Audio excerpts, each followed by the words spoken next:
പ്രിയമുള്ളവരെ നമസ്കാരം. പുതിയൊരു വീഡിയോയിലേക്ക് സ്വാഗതം. പ്രതീക്ഷകൾ അസ്തമിക്കാത്ത ലോകത്ത് ചിറകുകളില്ലെങ്കിൽ ചിറകുകൾ മുളപ്പിച്ച് പറക്കൂ എന്നേ എനിക്ക് പറയാനുള്ളൂ. എത്രത്തോളം നമുക്ക് പറക്കാൻ സാധിക്കുന്നു അത്രത്തോളം നിന്റെ വിജയം നിന്നിലേക്ക് എത്തിച്ചേരുക തന്നെ ചെയ്യും. എല്ലാ പേർക്കും ആവശ്യം വിജയമാണ്.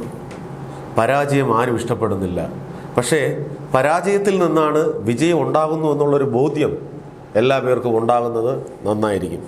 നമുക്കൊരു പുതിയൊരു വീഡിയോയിലേക്ക് കിടക്കാം. ഇന്ന് ഞാൻ കഴിഞ്ഞ വീഡിയോകളിൽ ഞാൻ റെഡ് ഡയമണ്ടിനെ കുറിച്ച്, the most expensive diamonds in red colour ഡയമണ്ടിൽ, ഗ്രീൻ ഡയമണ്ടിനെ കുറിച്ച്, അതുപോലെ തന്നെ ഈ ഡയമണ്ട്സിൻ്റെ ലഭ്യത കാരണമാണല്ലോ ഈ കളർ ഡയമണ്ട്സൊക്കെ മോസ്റ്റ് എക്സ്പെൻസീവ് എന്നും അതിൻ്റെ എത്രമാത്രം പെർസെൻറ്റേജ് നമുക്ക് അവൈലബിലിറ്റി ഉള്ളൂ. അപ്പോൾ ഈ റെഡ് ഡയമണ്ട് നമുക്ക് മോസ്റ്റ്ലി കിട്ടുന്നത് ഓസ്ട്രേലിയയിലാണ് ഈ റെഡ് ഡയമണ്ട് അവൈലബിലിറ്റി ഉള്ളത്. അതായത് ആക്ച്വലി ഓസ്ട്രേലിയയിൽ ആർഗെയിൽ മൈൻ എന്ന് പറഞ്ഞിട്ട് ഓസ്ട്രേലിയയിൽ മൈനുണ്ട്. അത് 2020 അത് ക്ലോസ് ചെയ്തു. അത് കാരണം അവിടെ നമുക്കൊരു മോസ്റ്റായിട്ടൊരു 25% എബോവ് റെഡ് ഡയമണ്ട് ഉണ്ട് ആ മൈനിൽ.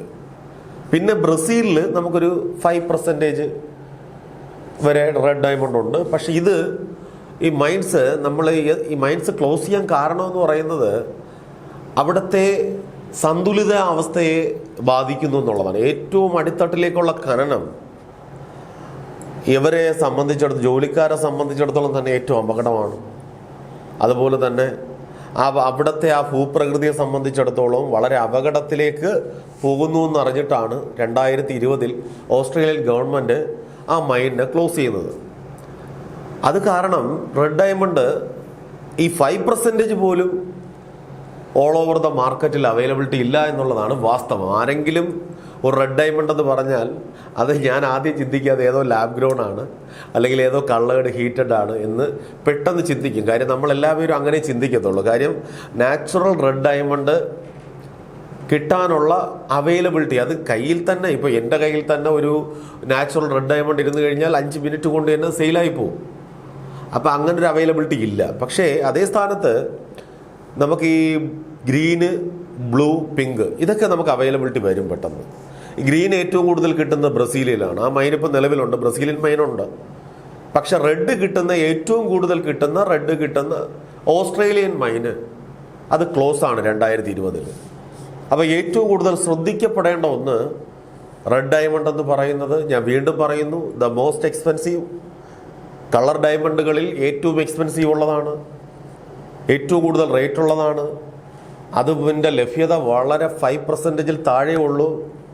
അത് നമുക്ക് ഒരിക്കലും അവൈലബിലിറ്റി ഇല്ല എന്ന് തന്നെ പറയാം. അത് ഇരിക്കുന്നവരാരും അവരുടെ കയ്യിൽ 5%-ലേക്ക് അധികം ഇരിക്കുന്നവരാരും കൊടുക്കത്തില്ല. അതങ്ങനെ കൊടുക്കേണ്ട ആവശ്യമില്ല. അത് വളരെ ഏറ്റവും പ്രകൃതി അനുഗ്രഹമായിട്ട് തന്നിരിക്കുന്നതല്ലേ. കഴിഞ്ഞ ഒരു ദിവസങ്ങളിൽ ഞാനൊരു വാർത്ത കണ്ടായിരുന്നു.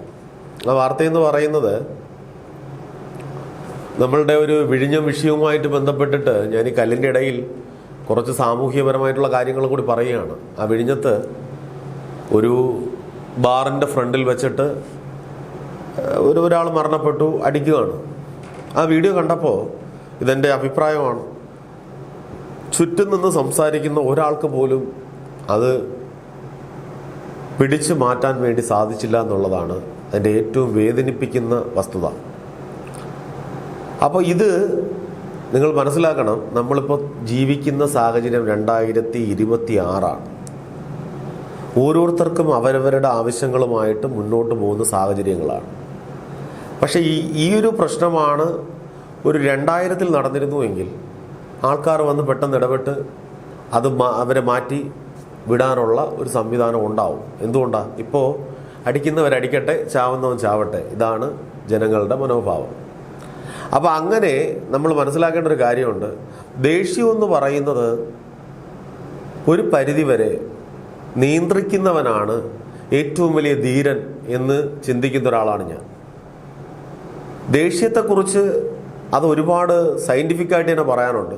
പക്ഷെ എന്നാലും നമുക്ക് ദേഷ്യം വരുമ്പോൾ ഓപ്പോസിറ്റ് നിൽക്കുന്ന ഒരാളിന് അതേ ദേഷ്യം ഉണ്ടായാൽ അവിടെ ഉണ്ടാകുന്ന അവസ്ഥ മരണമാണ്.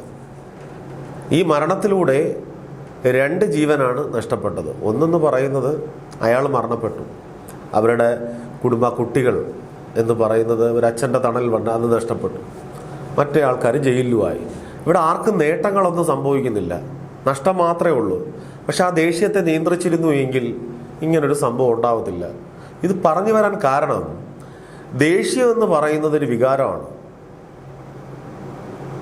ഏറ്റവും കൂടുതൽ കളിയാക്കപ്പെടുന്നവരാണ് ജീവിതത്തിൽ വിജയിച്ച് കാണുക എന്ന് പറയും. ഇൻസൾട്ട് എന്ന് പറയുന്നത് ഏറ്റവും നല്ല റിസൾട്ടാണ് വിജയത്തിനെന്ന് പറയുന്നുണ്ട്.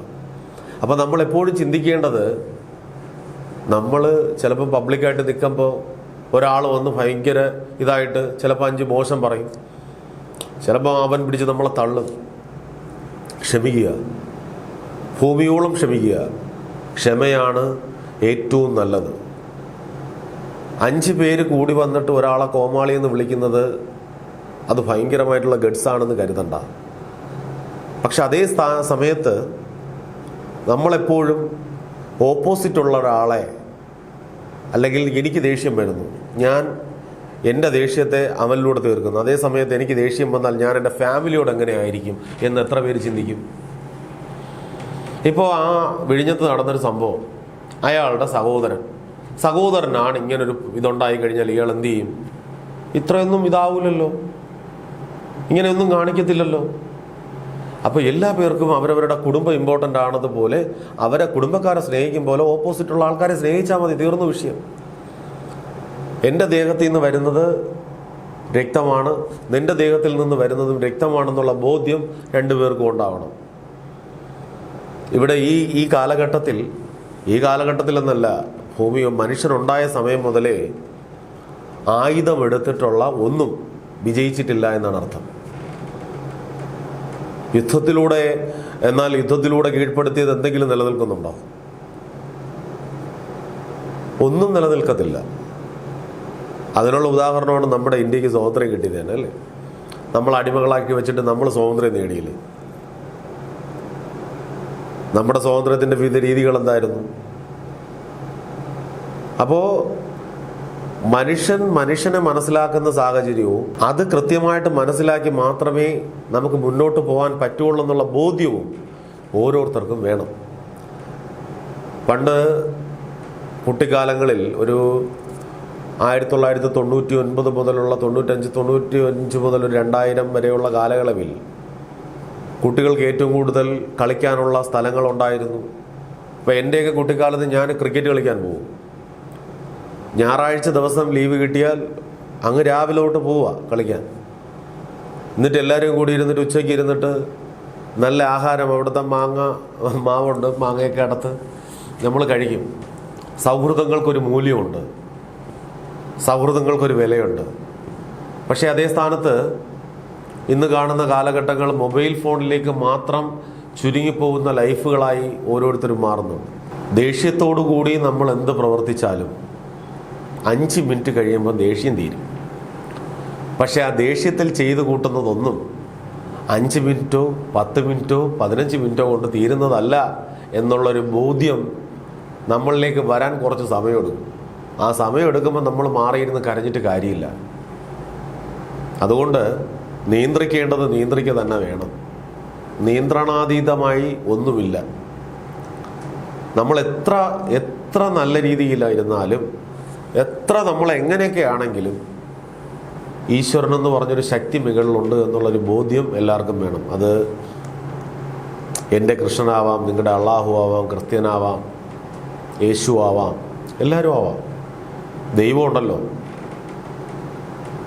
നിങ്ങൾ ഏത് ദൈവത്തെയാണോ മുറുകെ പിടിക്കുന്ന ആ ദൈവത്തെ മനസ്സിൽ പ്രാർത്ഥിച്ച് മുകളിലുണ്ട് എന്നുള്ളൊരു ബോധ്യം എല്ലാവർക്കും വേണം. ആ പ്രാർത്ഥന, ആ ഒരു കർമ്മം കൃത്യമായിട്ട് മുന്നോട്ട് കൊണ്ടുപോകാൻ നയിക്കും. അല്ലാതെ കാണിക്കുന്നതെല്ലാം ശുദ്ധമായ അസംബന്ധങ്ങളാണെന്നുള്ള ഒരു ബോധ്യവും വേണം. ചെറുപ്പക്കാർ, നമ്മളിന്ന് വാർത്ത ഏറ്റവും കൂടുതൽ കേൾക്കുന്നത് എന്താ? ലഹരിക്ക് അടിമപ്പെടുന്ന ചെറുപ്പം. നമ്മുടെ അടുത്ത ജനറേഷനാണ്, അല്ലെങ്കിൽ നമ്മുടെ ജനറേഷൻ, നമ്മളാണ് ഈ നാടിൻ്റെ ശക്തി, നമ്മളാണ് ഈ നാടിൻ്റെ വിജയമെന്ന് നമ്മൾ എത്ര പേര് ചിന്തിക്കുന്നുണ്ട് എന്നുള്ളൊരു ബോധ്യവും കൂടി നമുക്ക് വേണം. അപ്പോൾ നമ്മളെ തന്നെ ആദ്യം വിലയിരുത്തിക്കൊണ്ട് ഇതൊക്കെ കാണുമ്പോൾ എപ്പോഴും ചിന്തിക്കാറുണ്ട്. ഒരാൾ ഒരു കാര്യം സംസാരിക്കുമ്പോൾ ആ സംസാരിക്കുന്ന കാര്യം മറ്റൊരാളെ പ്രൊവോക്ക് ചെയ്യുന്ന രീതിയിലാണെങ്കിൽ അത് കൂടുതലായിട്ട് അങ്ങനെ സംസാരിക്കാതിരിക്കുക എന്നുള്ളതാണ്. നിങ്ങൾക്കും വ്യക്തിത്വമുണ്ട്, എനിക്കും വ്യക്തിത്വമുണ്ട്, എല്ലാ പേർക്കും ഉണ്ട്. നമ്മൾ നമ്മുടെ കാര്യങ്ങൾ മാത്രം ചിന്തിക്കുക. ഇപ്പം ഞാനിത് പറയുമ്പോൾ ഇങ്ങനെയൊക്കെ സംഭവിച്ചാൽ എല്ലാവരും ഇങ്ങനെയൊക്കെ ചിന്തിച്ചാൽ എത്ര മനോഹരമായിട്ടുള്ള ഒരു നാടായി കേരളം മാറും. അതൊന്നും സാധിക്കില്ലെങ്കിലും ഈ ഓരോ ഇഷ്യൂസ് കാണുമ്പോൾ നമ്മൾ പറഞ്ഞു പോകുന്നതാണ്, എന്ത് ക്രൂരമായിട്ടാണ് ആ വിഴിഞ്ഞം കേസിൽ അവരവരെ മർദ്ദിക്കുന്നത്, എന്ത് ക്രൂരമായിട്ടാണ്. അപ്പോൾ ഇത്രയും വലിയൊരു ടെൻഡൻസി മനോഭാവമൊക്കെ വരുമ്പോൾ അങ്ങനെ ഒന്നും പാടില്ല എന്നുള്ളൊരു ബോധ്യപ്പെടുത്തലെങ്കിലും വേണം സമൂഹത്തിന്. അവിടെ വീഡിയോ എടുത്തുകൊണ്ടിരിക്കുന്നവരും മതി എന്ന് പറയുന്നവരൊക്കെ ചുറ്റുമുണ്ടായിരുന്നു. ഇവരാരും ഒരു 5 പേര് പോയി, ഇവരാരും സ്പൈഡർമാൻമാരൊന്നും അല്ലല്ലോ. ഒരു 5 പേര് പോയി അങ്ങ് പിടിച്ച് മാറ്റിയാൽ തന്നെ അയാൾ കഴുത്തിൽ പിടിച്ച പിടി അങ്ങ് വിടുവിച്ചെങ്കിൽ തന്നെ അയാൾ രക്ഷപ്പെടുമായിരുന്നു. ഭാര്യയിൽ വരെ പൊട്ടി അകത്ത് കയറിയെന്നാണ് പറയുന്നത്. അപ്പോൾ ഇതൊക്കെ ക്രൂരതയുടെ മുഖംമൂടി ഇട്ടുകൊണ്ട് പ്രവർത്തിക്കുന്ന രീതിയിലേക്കാണ് ഈ കാണുന്നവർക്ക് തോന്നുക എന്നുള്ളതാണ്. എല്ലാവർക്കും ജീവനുണ്ട്, എല്ലാവരും പാവമാണ്.